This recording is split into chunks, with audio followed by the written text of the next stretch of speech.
Brad, I got to tell you, I'm entering my David Attenborough phase of age. Oh, really? And I don't like it. For those that are not familiar, David Attenborough, the famous BBC documentarian voiceover presenter, you know, where it'd be like they're doing something about bugs in Brazil or groundhogs in North Dakota or something, and you'd hear David Attenborough's voice, which was very sort of rough and awfully British, and he was great. Yeah. But like, I'm forgetting so many things around the house, and family members are making fun of me for it, or this or that, or I'll be honest, I was arm wrestling my teen the other day, Brad, and barely won. Barely won arm wrestling. Like it was really knife's edge. I genuinely was like, I started off real confident, like, I got this, I can win this. Yeah. And then within about 5 seconds, like, oh shit, I only got about 4 more months of arm wrestling where I could win. Yeah. Oh no. So I've started doing this thing where every time I forget something or every time I'm about to lose an arm wrestling match, I'll go into David Attenborough and do this where I'll go, the aging lion is pushed out by the rest of the pack. He no longer is welcome to the meal.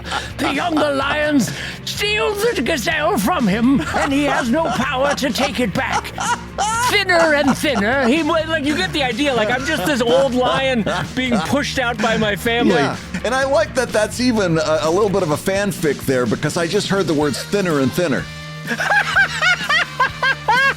I love how I was trying to be self-effacing with this story, trying to make fun of myself, and you still had to get an extra shot in on the weight.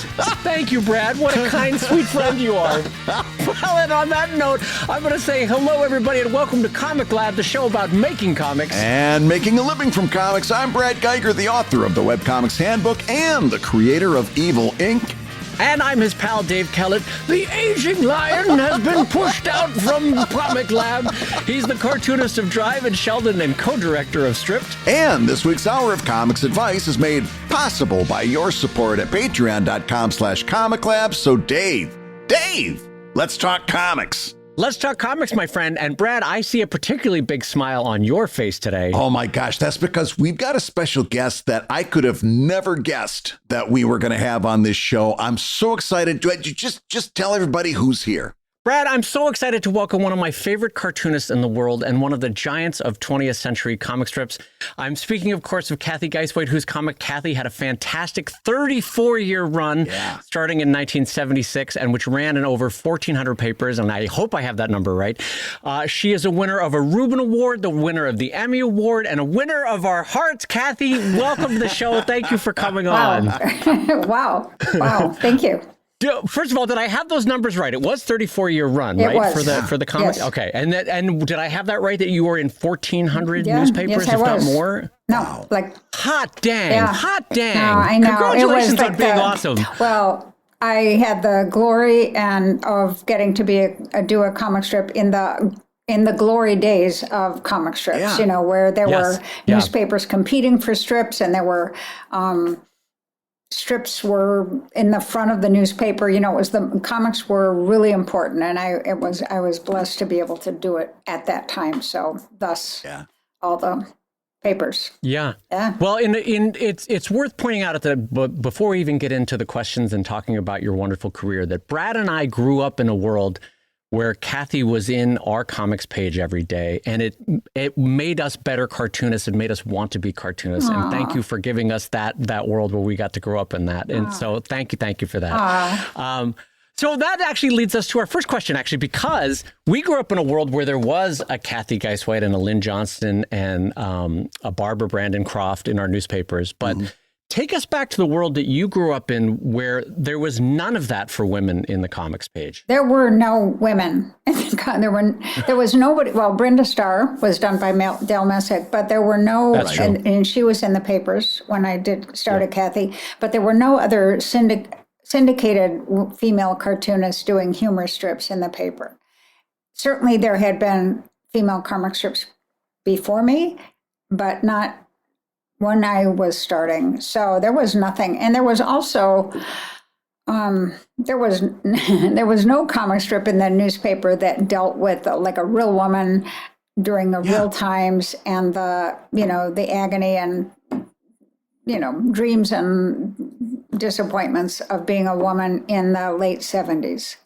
Right, So right. it was radical. Yeah. And I know that the syndicates were looking for something like that, because I remember when I interviewed Lee Salem, he said that, and you probably know this story 1,000 times over, but you just happened to be at the top of his submission pile. He looked at it, submitted it to his boss, whose name I'm forgetting at Jim the moment. Andrews. Maybe it was it Jim Andrews? Yeah. Okay, well, that would make sense. Yeah. So he submitted it to Jim. Jim signed it. It happened to land at the top of his pile.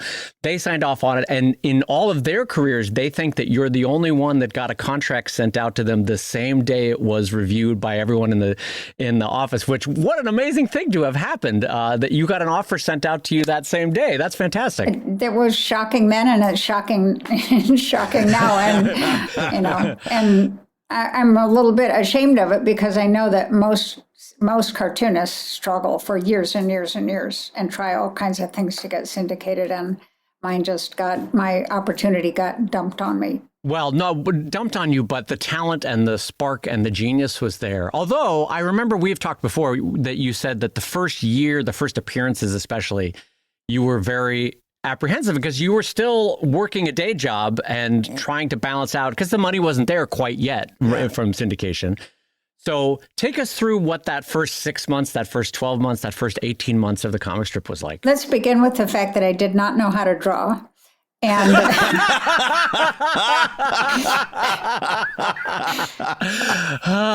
yeah, that's okay, sure. Slowed the process down, a touch.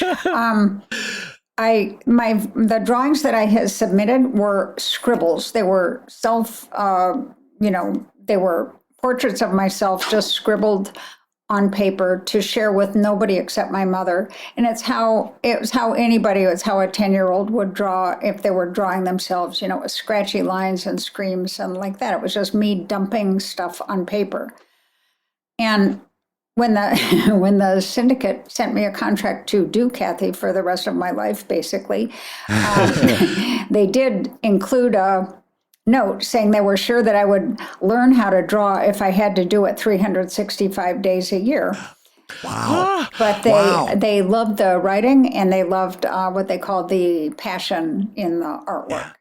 And so for the first, they gave me 6 weeks to create. Now, they gave me like a couple months where I had to create 6 weeks of comic strips, and in a comic strip format, because my submission also was not in a comic strip format. It was just random. Yeah, if I remember correctly, because I've seen a few of them, there were a lot of single panel type things, right? With multiple word balloons. And a variety of characters. It wasn't refined at all.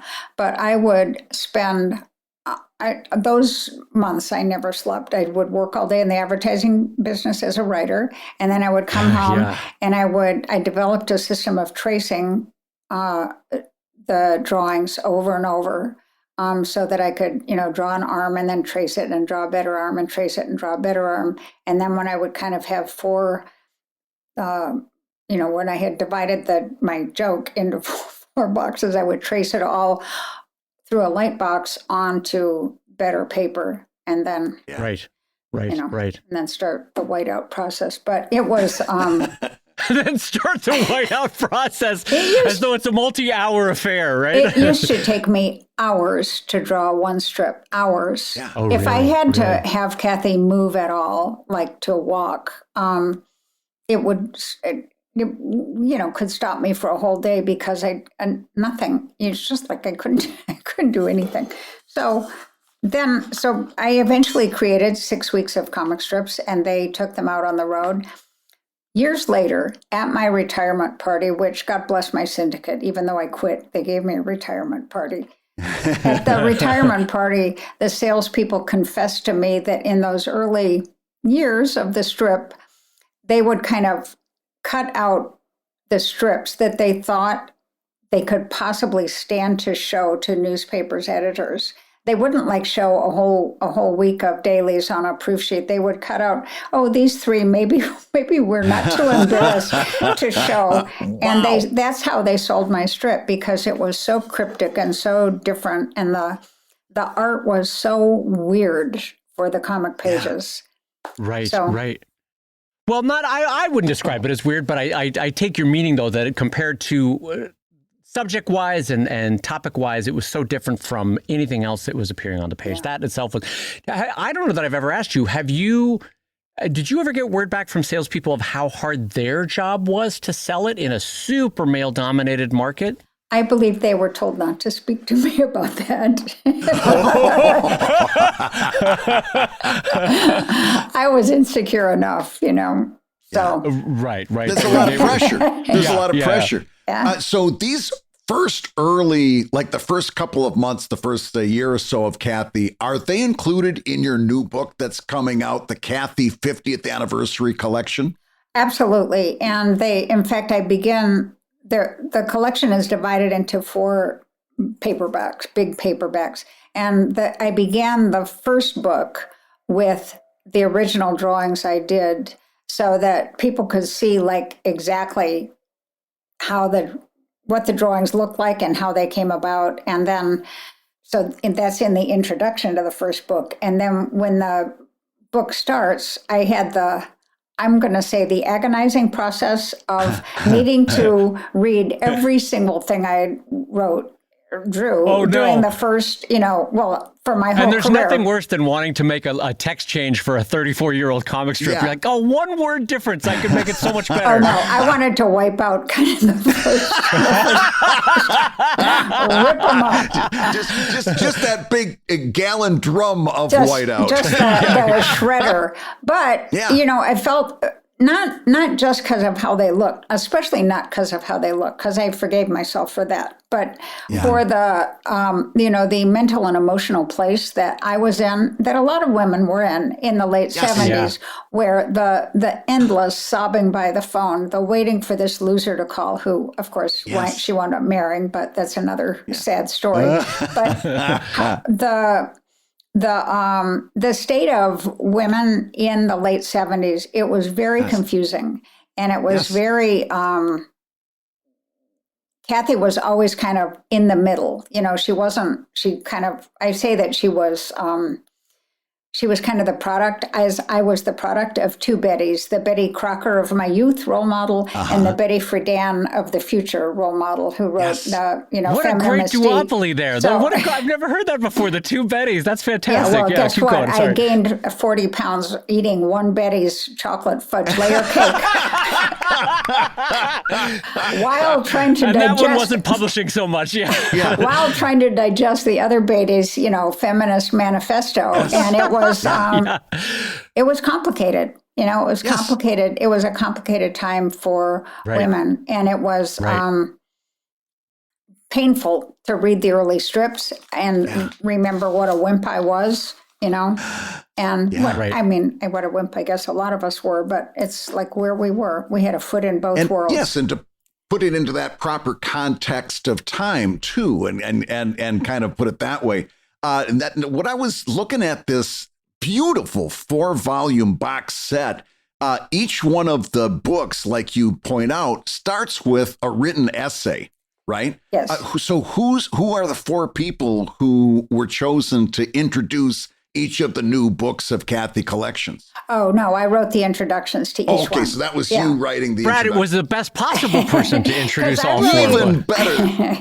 I wanted to explain the times and explain one of the introductions was, the first book was more about the times we were living in when the strip started. And the second introduction, I think, is more about I forgot. One of the introductions is more about the food and body image that we showed up a lot in the strip. And one of the introductions is more about the torment of fashion, beginning with the swimwear department and going through every inch of our closets. And then one of the books is more about romance and love and why, and trying to rationalize why Cathy married Irving.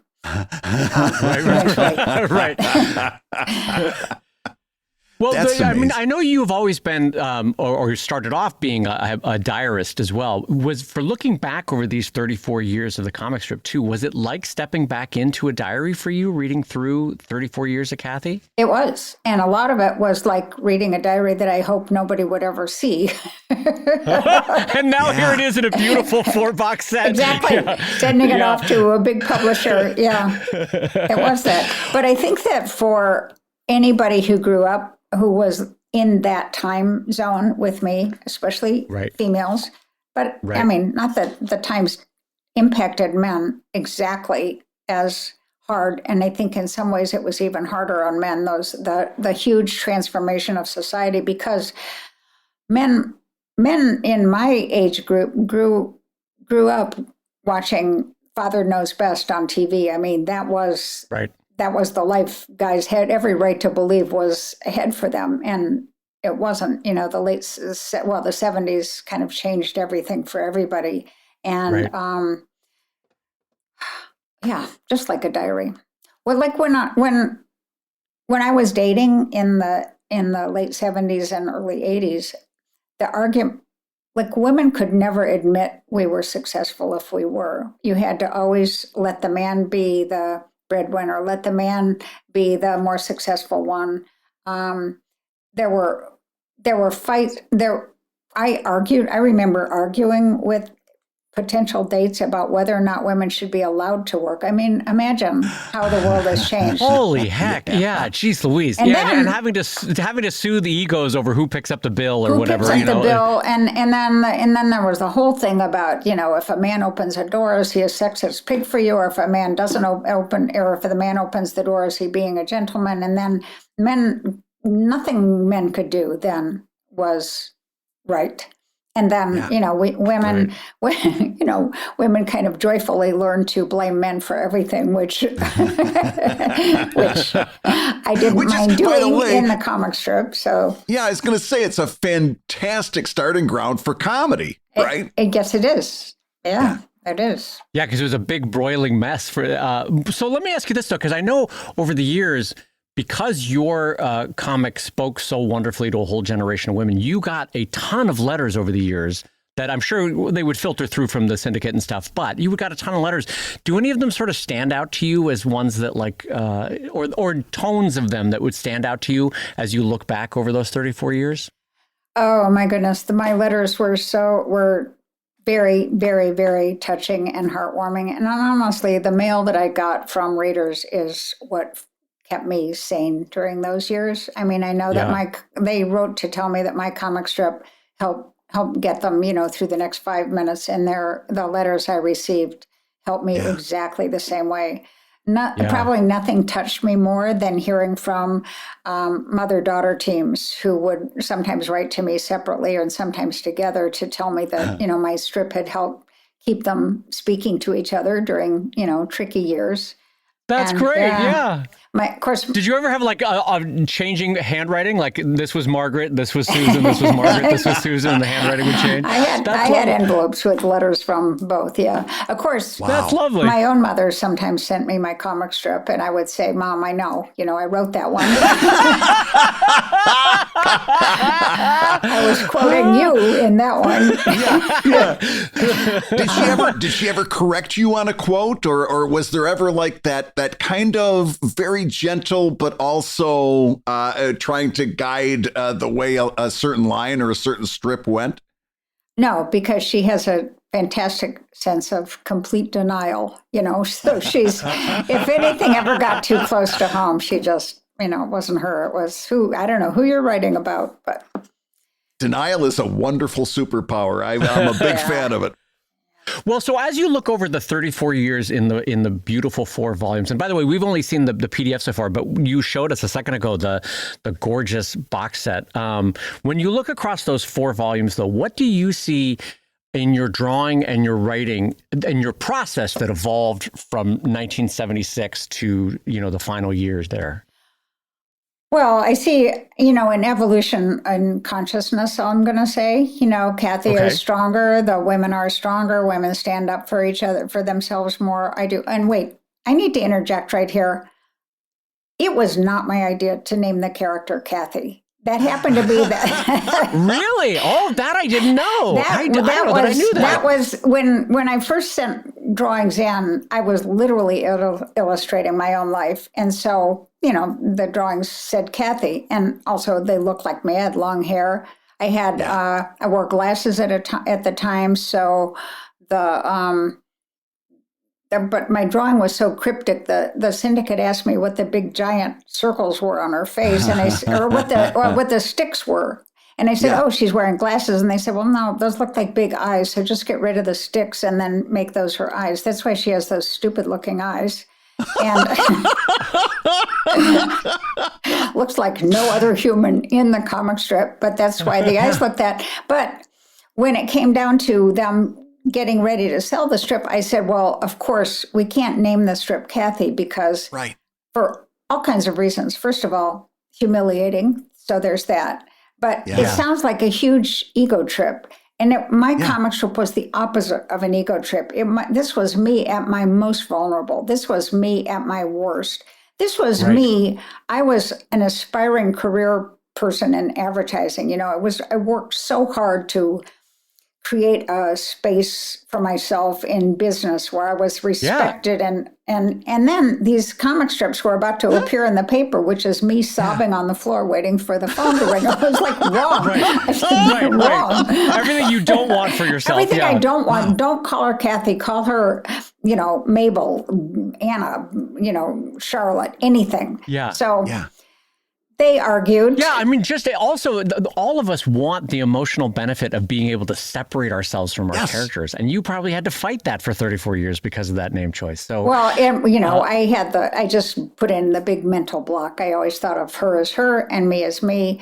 But I have to say, as I was reading every single strip to pick out the ones that went in this, I went, oh, right. I was not really pretending so much in most of these strips, I mean, they, and even worse, looking back, it's very clear to me exactly who I was obsessing over, what guy I was obsessing over when I was writing certain strips. Back. Yeah. And I'm going, well, it must have been obvious to everyone, at that time, but too late now. That's amazing. It's because many of us are familiar with the famous story about how Charles Schulz did not like the name Peanuts for his comic strip. Yeah. And now we're finding out you didn't like the name Cathy. I'm wondering if anybody in syndicated comics ever liked the title that their syndicate gave Got to pick it and did like it. Yeah, I know.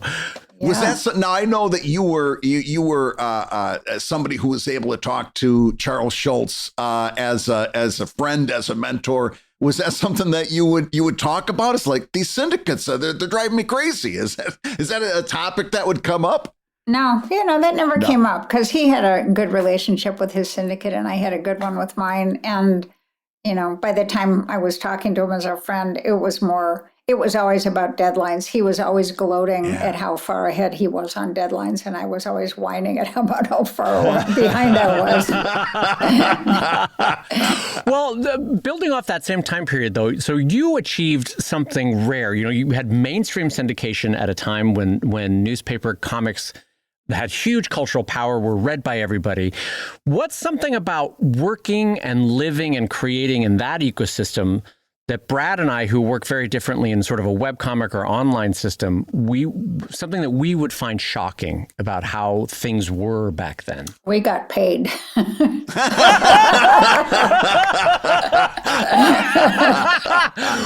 all right, with that damning blow, we'll wrap it up right there. That one's going to leave a mark. Allow me to just go rock in a corner for a bit, Brad. Yeah. No, but that regular paycheck showing up is a wonderful thing, right? It's a certain amount of structure. It's a certain amount of security. It's kind of a great thing. But also because, my comic strip, along with many others, landed on the front porches or driveways of most of the newspapers in a town. And so when we had the luxury of knowing that, besides being paid, that a lot of people were seeing our work every day. And so there was, and we got a lot of feedback, with mail, but mostly we knew that our strip was there. People, of course, not everybody read the comics every day, but we knew that somebody could. So, and it was effortless. There were rituals in the morning with newspapers or in the evening with newspapers. And I think that the online is just a whole different ballgame. People have to first of all, they have to find you in the first place, and then they have to figure out how to keep finding you. It's not like, some like on Go Comics, they're kind of dumped in your inbox, and there are a lot of ways that people get strips, but it's different, Yeah. But the thing I always remember from my childhood was when I knew that I wanted to be a cartoonist, I was on a road trip with my folks and my family going across America. And I remember every town we stopped in, whether it was Salt Lake or Des Moines or Chicago, New York, my parents would get the local paper for that day. And I remember opening it and being like, oh, there's Peanuts again. Yeah. Oh, there's whatever again, right? And so they were everywhere. And I that must have been amazing for, I don't know, 35-year-old you, 40-year-old you to take a road trip or go to a town and open up a paper that you had never seen before and be like, there I am. I'm in this paper in this town. That must have been a unique and wonderful thing. I don't remember feeling that when I saw my own work, but I remember feeling that when I saw everybody else's. Oh, there's Hagar the Horrible. There's, Blondie and Dagwood. There's Peanuts. And that seeing you like your friends. I mean, not actually my friends, but seeing the comic strip characters as your friends and following their stories as you travel because they would you fly to New Jersey and they're my friends in the newspaper. Yeah. I love that. I love that. And I love that Cathy got to be in that time zone. Believe me, I'm humbled completely by the fact that I got to be part of that time in comic strips. Yeah. It was a time of shared experience, right? Which we've kind of lost at this point. As a society, we've lost a lot of the shared experiences. I was talking to Dave before we started taping because we were getting ready to start the interview, and I said, "What's amazing about Cathy is that she's still in it today. You can say." And this happened. It was a Modern Family punchline that I watched on a rerun a couple days ago, where somebody said, you're acting like you're in a Cathy cartoon." And it hit me like a ton of bricks because, you ended the comic in 2010 and you're still culturally relevant years later. Has there ever been a time when a Cathy reference just caught you off guard? Like I never thought I'd hear, that in that context, because there's got to be so many references that have been bounced back to you now. Yeah, people send me, the occasional act that showed up somewhere, or the reference that shows up somewhere. One of the very coolest ones was when Saturday Night Live did Cathy spoofs. Andy Samberg was Cathy. And and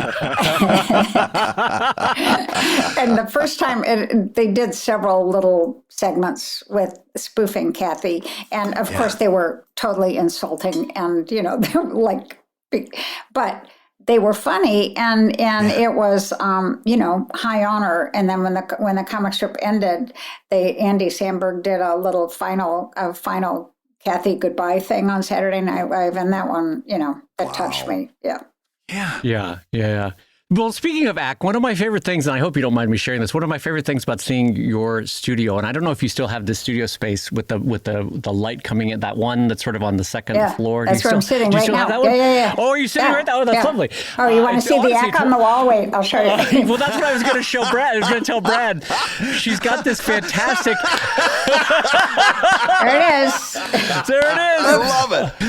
Wow. Yeah. That's fantastic. For those listening and who can't obviously see it, it's this wonderful, I don't know how you describe the letters, the kind of really nice letters that you could get at like Restoration Hardware and where you can spell something like, and it's a gorgeous wall presentation of ACT. And I when we walked upstairs to see that first time, I remember just cracking up. It's so dang funny. But that space, I want you to know, Cathy, that over the course of all the 100+ interviews that we did for the documentary Stripped, your physical studio space was one of the most beautiful and warm and welcoming spaces of any cartoonist we interviewed. Like, I'm still so jealous of your studio space. It's one of the best I've ever seen in my life. Did I clean up the piles before you came, or was that? You did, and I think you made a joke of like, don't open that closet over there. That's the one. Hey, gang, if you're listening while you work, take a minute to stand and stretch. And while you're doing that, we'll tell you why you should join us on Patreon. Yeah, because when you do, you'll get hours and hours of podcasts that we've recorded just for backers. And exclusive Patreon posts that go even deeper on Comic Lab topics. And you'll get access to our exclusive Discord server, a thriving community of professional cartoonists. So you can support the show you love and get tons of actionable resources for your own cartooning. And ho Nelly, if you want even more comics goodness in your life, check out the new drawing show that we're doing with our pal Kevin McShane over at wrongwayshow.com. That's wrongwayshow.com. In each episode, we'll show you how to draw your favorite cartoon characters the wrong way. Now, everybody, let's talk comics.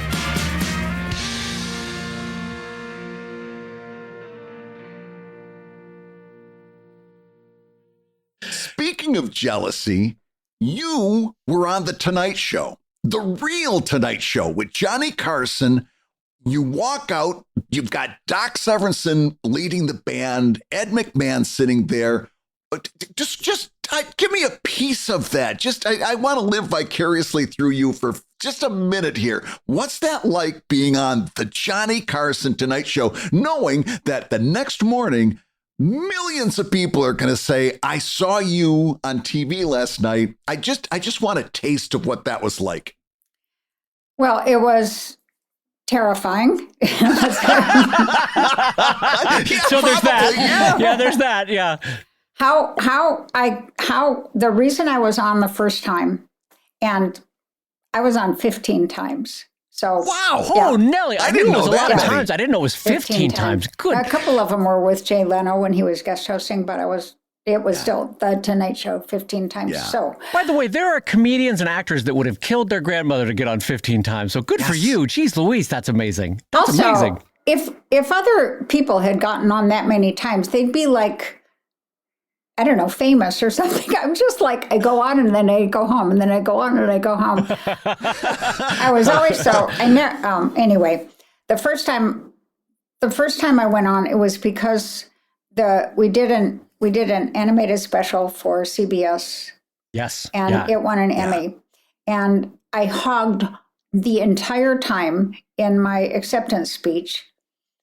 All the beautiful animators and producers were standing back me, and I hogged the entire time in my possession speech, but it was funny. And Johnny Carson was watching it, and he said, hey, that's really funny. That girl is really funny. Let's have her on the show. So I got a call the next day from The Tonight Show saying, would I be on? So here's how I prepared for The Tonight Show. I did this each time, none more panic-stricken than the first time, though, where I would lock myself at home for 2 days. I would speak to nobody. I would write down everything that I could possibly be asked, and then I would try to write a joke about it. And then I would try to memorize the jokes in the order that somebody might ask me. And then I would practice, if he asked me this out of the blue, how do I get back to that joke?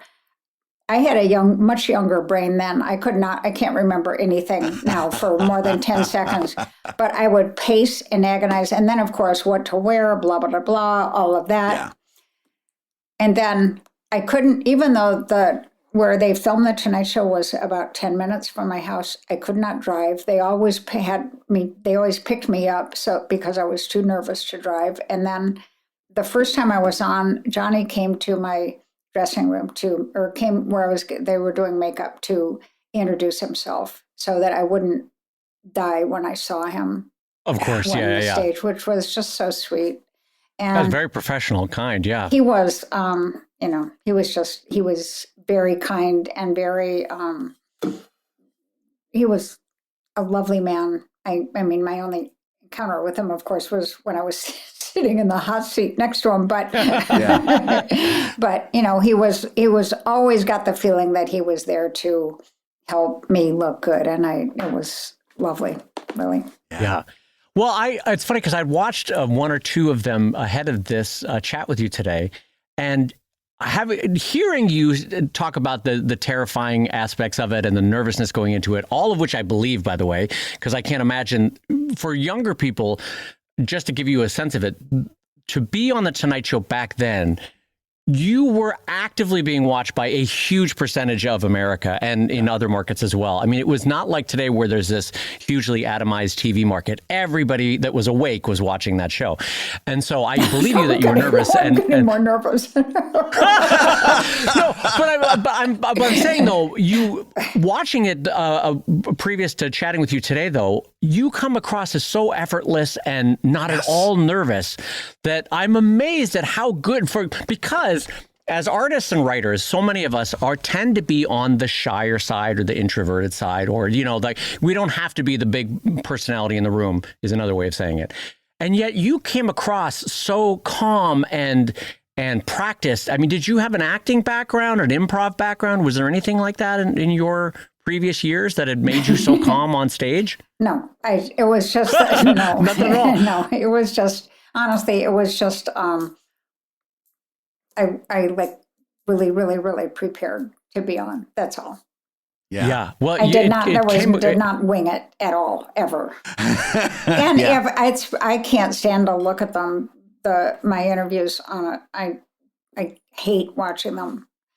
Still? You still can't? Oh, no, I hate it because I think, I should have had some coaching, somebody should have taught me to make short answers. My experience of watching a couple of them is just I yacked on and on and on. And I should have learned how to interact with him a little bit, and I just didn't. So anyway. Well, I think the proof is in the pudding. You got invited back 15 times. So for whatever joy that brings you, I mean, you were wonderful on those shows. But regardless, I was so impressed. As a young cartoonist growing up in that time period, I was so dang impressed that a cartoonist, that was even within the realm of possibility for a cartoonist to be on a late night show. I want to thank you for that. That was hugely encouraging. Yeah. So this is interesting because this just occurred to me. You say, I saw myself on the Tonight Show, yak, yak, yak. But on the newspaper page, you had a wonderful way of distilling these really big conversations down into 4 panels. You could talk about feminism, you could talk about body positivity, you could talk about workplace sexism in 4 panels. Can you walk us through how you would distill something like that down into such a tight package of 4?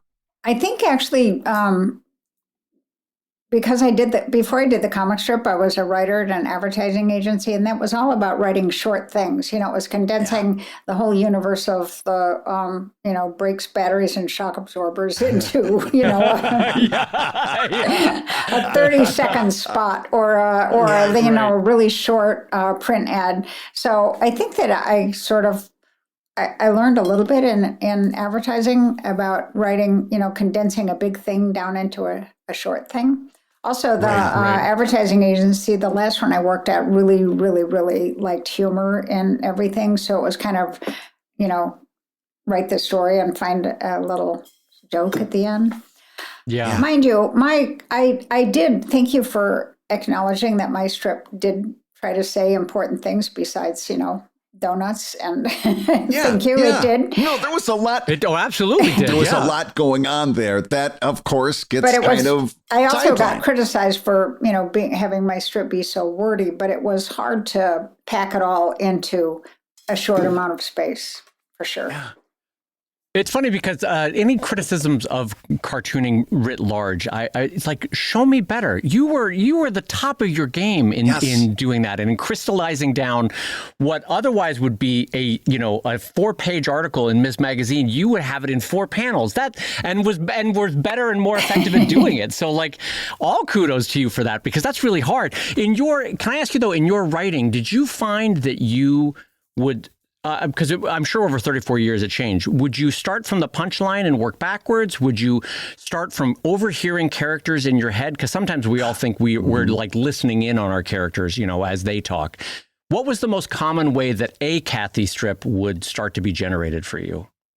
It never started with a punchline, sadly. Oh, really? I wish it had, Never.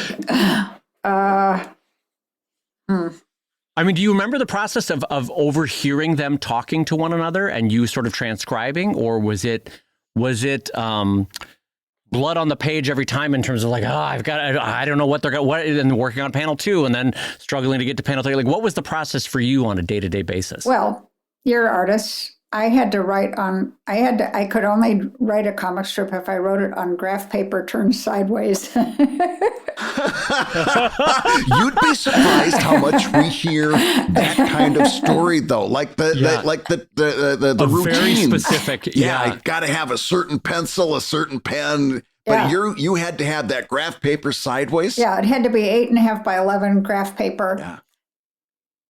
Sideways, turned sideways. And it's not that I was trying to fit the words into the graph paper spaces. It's just that's what I needed. And then I had to just draw 4 straight lines down, and then I would just start on the right, and then I would start some conversation. Of course, I was influenced by everything. I mean, every minute of a woman's life got dumped in the comic strip page, from, ignoring the 7-step skincare system in the beginning of the day to, trying to deal with the boyfriend at the end of the day. There was like a lot of material around, and it was just kind of deciding what to write about this week. I was not ever a good planner. So I never plotted out ahead. I was never a minute ahead on anything. And I rewrote everything a million times. So, right as it's going out the door, you're still kind of rewriting it, kind of a thing. Pretty much, yeah. Yeah. I mean, almost all the years that the comic strip, it was sent by Federal Express, and shockingly, in the beginning, it was sent by the mail with no copies, just sent by the mail. Just sent original art? Yeah. My heart is sinking just hearing that. Oh, God. Well, do you happen to remember what the farthest out you ever got and what the tightest you ever got for schedule-wise? Because some cartoonists are like, I'm 2 years ahead, and I'm almost like, wow, I don't know how you would even do that. But what was the farthest you ever got out and maybe the tightest you ever got deadline-wise? Because Universal Press Syndicate, my syndicate, represented Doonesbury, and he had to be very topical. So he allowed for the shortest possible deadlines for cartoonists. That we could be 10 days for daily strips, 10 days before they ran in the paper, which was not a nanosecond of spare time in that.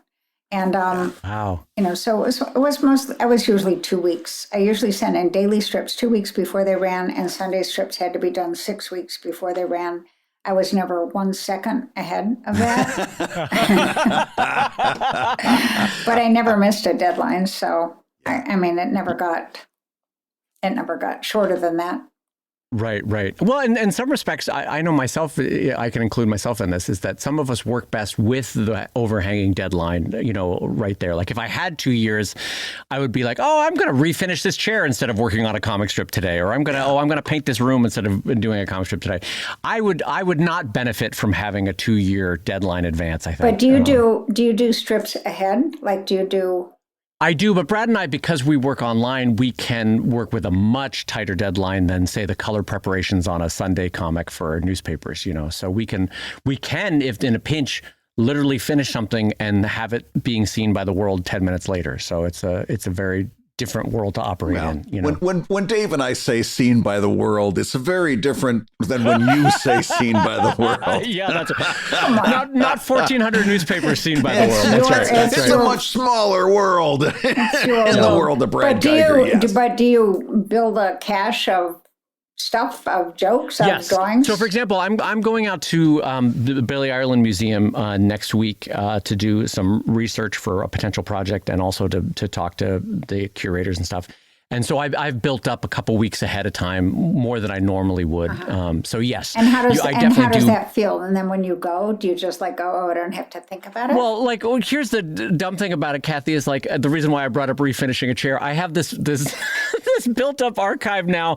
I'm like, oh, I'm going to work on that chair that I've been wanting to refinish. So I absolutely have wasted the time now, having built up a deadline archive. So yes, I completely wasted it. But yes, so that's the idea for Brad and I, is that we sort of work ahead, and when the time and need come. But so let me ask you this. So with the book coming out, and by the way, for folks that want to get it, it can be best purchased on Amazon there, but it's available probably, I would imagine, in every bookstore you can imagine. Yeah. And it is, what is it like, though, to hold a huge, heavy box set of all of your comics in one beautiful combination right in your lap there? What is that like for you? Honestly, it's great. I love this collection because it feels like, it partly feels like the little scrapbook of all those years that none of us had time to put together. And here it is. It's like what we shared, what I'm saying, we women, but what especially women went through, the failed diets, the hideous blind dates, the changes in relationships between men and women, the idiotic fashions, that we were squashed into, the swimwear, the whole consciousness of us and how it changed over the years. It's all kind of woven through the pages, and it's nice. It's nice to have it in one spot. It's the opposite of my storage room. Well, and then because folks obviously can't see it yet, they haven't yet purchased it, but for those that are familiar, it's akin to the collections, and I'm really glad that Andrews McMeel is doing this, the collections for The Far Side or Calvin and Hobbes, or sort of the all-encompassing big, beautiful box sets that they've been putting out. And they did a beautiful job with this one. It really is lovely. It is. So the Calvin and Hobbes set, which I modeled up mine after, I think because he did his comic strip for 10 years, so that I think that his set can include everything he ever do. My set, because I did my strip for 34 years, it came down to I had to pick about a quarter of the strips that I ever did. I see. Yeah. So that part of it was hard. It was very complicated because it was just complicated to come up with the right number. To go through 34 years, first of all. Go through 34 years, not once, but many times, because you'd have to, I'd go through and pick them, and then I go, oh yeah, well, I've got like 6,000 extra strips, now I have to go back through. I'm sure between you, me, and the wall, though, there was probably that one from January 3rd, 1985 that you were so happy didn't make the cut. Because we all have that one where you're like, I remember that one. I had the flu. I still had to make a comic. This is not my best work. I'm so glad it's not going in.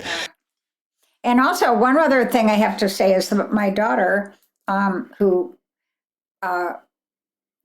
daughter, because most of my comic strips were just on pen and ink, they weren't digitized.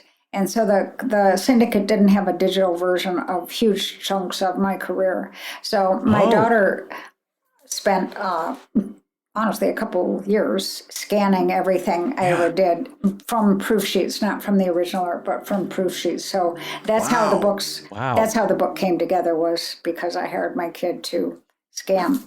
And my daughter, who's 33 and should be a perfect example of a young woman, who reads my strip and goes, oh, Mom, what you went through, what you lived. And she did not have that reaction to my work at all. What was her reaction? She would walk in from the scanner and she'd go, Mom, are you, what? You did what? You said what? You're still with that loser? Are you out of your mind? Oh my God. Yeah. Oh, I guess it's good to have family to keep us humble, isn't it? Yeah. I mean, but what's funny is you would get it from both generations. Your mom would come at you from this, and your daughter coming at you with that. That's funny. Wow, that's great though.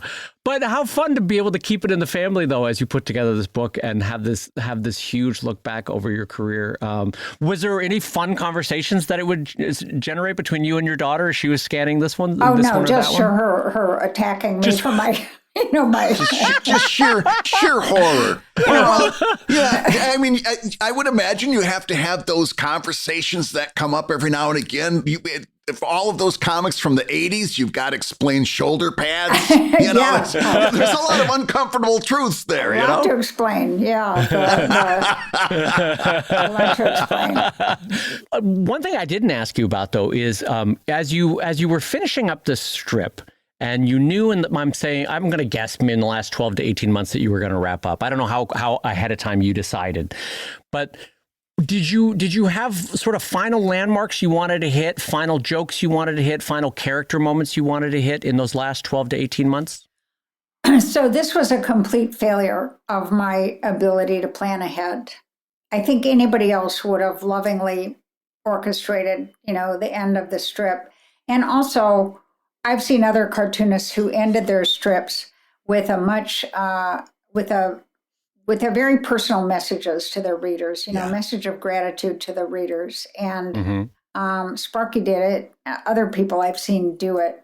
And I didn't do that. I didn't have I don't know what I was thinking, but and I write about it with remorse in the end of the big collection. I write about how sorry I was that I hadn't taken time to really express my gratitude to the readers and also let them know why I was ending the strip and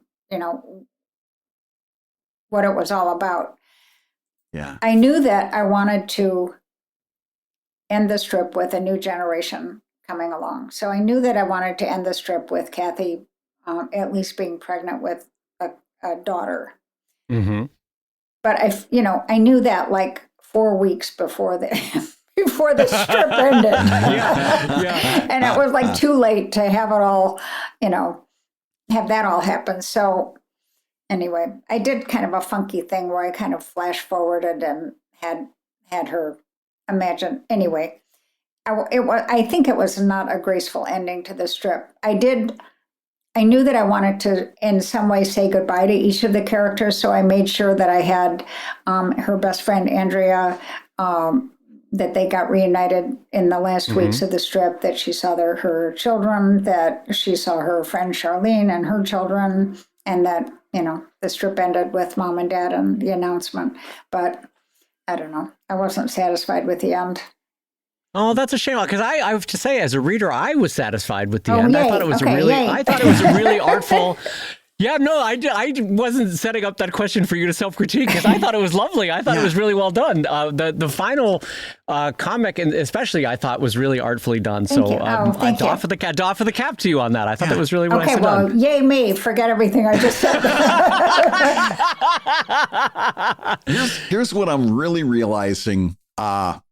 As we wrap up today's episode, here's what I'm realizing. I now completely understand how you were invited back on The Tonight Show 15 times, because the crew at The Tonight Show knew a long time ago what Dave and I are just learning now. And that is, you are an incredibly kind, thoughtful interview. And I can't think of enough effusive praise to say how wonderful this chat has been. Thank you. Thank you both. You made it very easy, really. Well, and honestly, thank you for the gift that you've given to cartooning and to culture writ large. Brad and I and everyone listening are so thankful to you. And congratulations on the Cathy 50 anniversary collection. It is beautiful, and it is so worthy of all your 34 years on the strip there, or 36 rather, of years on the strip. So thank you for everything. And thank you for your massive gift to the cartooning world, your beautiful movie, your film, Stripped. Yes. And if everybody, thank you. If people don't buy my book before you find his film and watch it, because it's all I will fight you on that, Cathy. Buy her book before that. Watch his film first. It's wonderful. Yeah. Well, you are very kind, and thank you, and continued success on all your art making and beautiful work, and best of luck with the book as it goes out into the world. And thank you for being awesome. Thanks for joining us today, Cathy. Thank you so much. And with extra special thanks to Cathy Guisewite and her new book, the 50th Anniversary Collection of Cathy, available on Amazon.com and stores everywhere. You've been listening to Comic Lab, the show about making comics and making a living from comics. Your hosts have been my friend Brad Geiger, the smiling editor of webcomics.com and the creator of Evil Inc. at evilcomic.com, and the handsome new co-host of The Drawing Show over at wrongwayshow.com. And my friend Dave Dave Kellett, the co-director of the comics documentary Stripped, which you heard lauded by Cathy just earlier. I know. How kind of her. That was fun. And the cartoonist of Sheldon at sheldoncomics.com and Drive at drivecomic.com, and another handsome co-host along with Kevin McShane of the drawing show wrongwayshow.com. And the Comic Lab theme song is used with permission from Andy Creighton at theworldrecord.net, and this episode was edited by the ever-wonderful Matt Woodard of Woodsong Productions over at www.woodsong.media. If you love Comic Lab, you can rate and review the show on Apple Podcasts, and you may hear your review featured on a future episode. And don't forget to give us a 5-star review on Spotify, where we are burning up the podcast chart. And Comic Lab is made possible by your support at patreon.com/comiclab. So I will go ahead and say that twice. Patreon.com/The Aging Lion is kicked out from Comic Lab. His partner in crime no longer gives him bits of gazelle to eat. I don't know what you would give me as a bit of gazelle. I don't know what do lions eat? They eat gazelle, right? Gazelle, I would say they eat gazelle.